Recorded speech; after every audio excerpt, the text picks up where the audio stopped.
Well, the Civil Contractors Federation in South Australia represents the interests of companies with business interests in civil construction. I'm the Chief Executive of the South Australian branch of the Federation.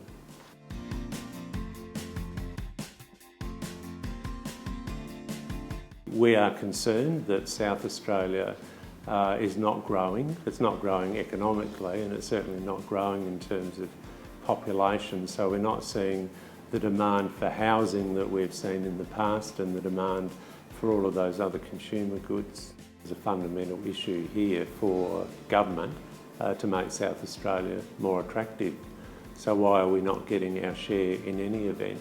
Even if you put 457 visas to one side, we're not seeing migrants at the same level as other states. And why is that the case? Is it about our economy, job prospects?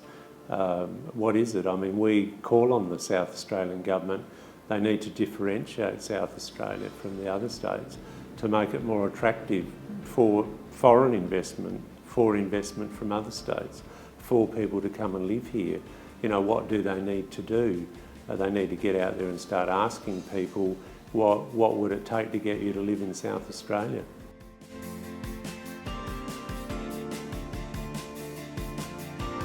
On an expansion of the mining, oil and gas industry in South Australia, and whilst we might have high unemployment at the moment, I think that could quickly move to a skill shortage. If we see the projected expansion of that industry alone in South Australia, we'll have an acute skill shortage, and that could come very, very quickly. And I think the important thing is that we're ready for these things.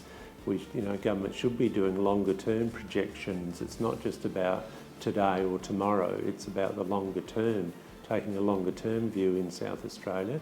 What government strategies are necessary, what public policy settings are necessary to make sure we've got skills for tomorrow, not just today. And certainly migration and the 457 visa system, I believe, will play an important role in this.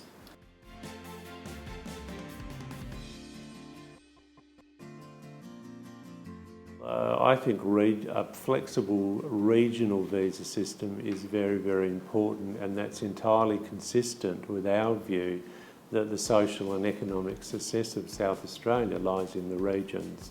We call on the government, we should be working to our strengths, and when you look at regional South Australia, with all the amazing opportunities in terms of mining, oil and gas, tourism, agriculture, the notion of the food bowl, of Asia concept, shipbuilding, and so on. I think a regional migration policy supported by 457 visas really is part of the answer. Obviously, I think population growth does create consumer demand across a number of sectors, including our sector, and I have mentioned previously the demand in the residential housing sector, both public and private, so our members would be involved in the construction work associated with that. It also might see a demand in the commercial property area. A lot of skilled migrants bring commercial expertise that we may or may not have in Australia. So I think there's another opportunity for construction there.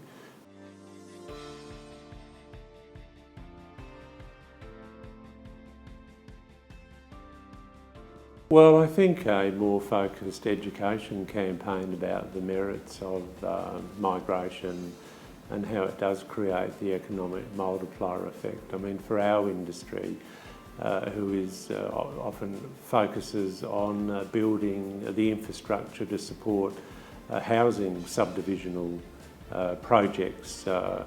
Obviously, people need places to live, whether it's public or private housing. Our people would be involved in the construction activity associated with that. So I think that's a very easy example of how to draw a connection between the benefits of migration and the benefits to the civil construction industry.